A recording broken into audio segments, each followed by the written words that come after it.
Hey there, happy Friday. I'm Daniel Norton, photographer here in New York. Welcome to my studio. Today I want to talk a little bit about motivation or staying motivated or getting motivated or however you want to put it. Oftentimes when we first start working on something, like if I look back at myself when I was younger, I said, I want to be a photographer. It's easy to be motivated because when you are first beginning something, the whole world is open in front of you. So almost every step that you take is a step forward. If you have no experience with lighting, no experience with different lenses and cameras, you have no experience working with models, let's say, if you're that kind of photographer or shooting landscapes, everything you do, even if it's not the best photo in the world, even if it's not life-changing, everything you do is a step forward.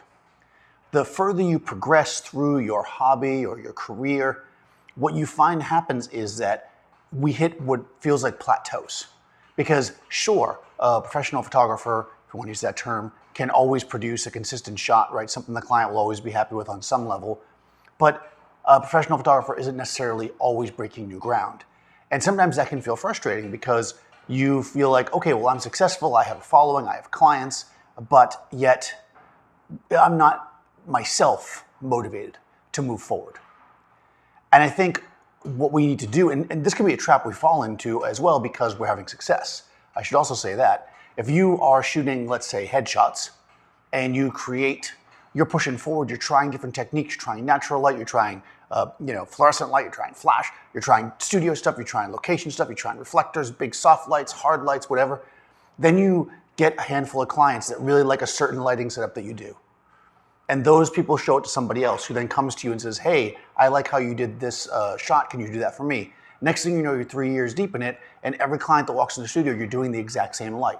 Sure, you're creating money, right? Which is fine. But for many of us who pursue photography, this is more than just a job that you go to every day to make some cash.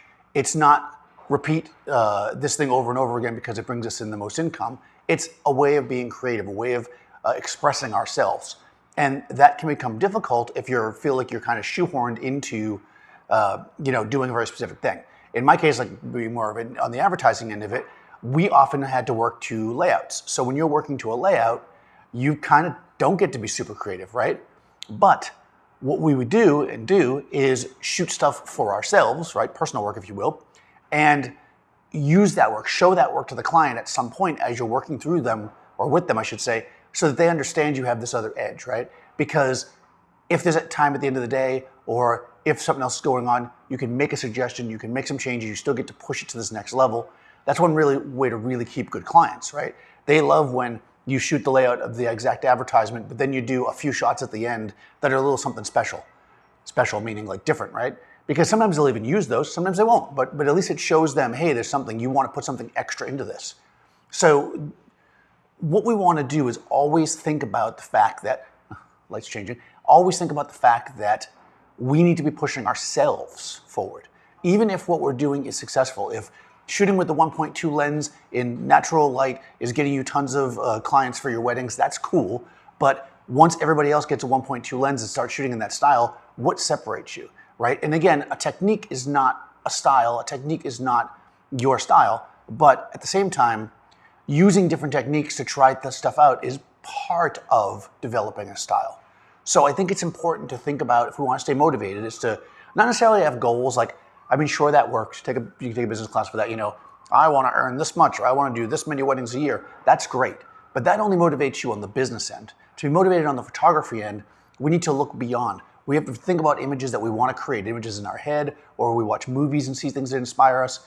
And we can take those things to motivate ourselves to learn new and hopefully better techniques, right? That will push our photography forward and change us. If you've been doing this for 20 years and you look back at your work and it's all the same, I think that for some people that might be amazing. So if you are that person, it's gonna be comment below, tell me I'm wrong. But for me, that would never work. Like if I look back at my older stuff, and not that I don't like it, I mean, I do like it, of course, and I can always reproduce that if somebody asks me, but I like to look at my stuff and see stages, right? Oh, this is when I was really focused on this. This is when I was into, this kind of cinematic lighting. This is when I got very much into, using tungsten lights. This is when, because I know it's all about lighting with me, but because that helped shape me. And those, for me, using those different tools to create and craft images was what motivated me to keep going forward and push my business forward.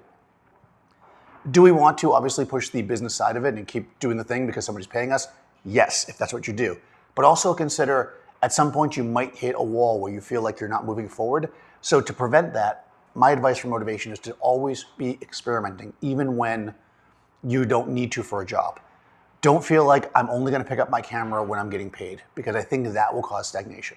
In any case, let me know what you guys think. And if you have not already, go ahead, subscribe to the channel, ring the bell so you get notifications, and I'll see you next time.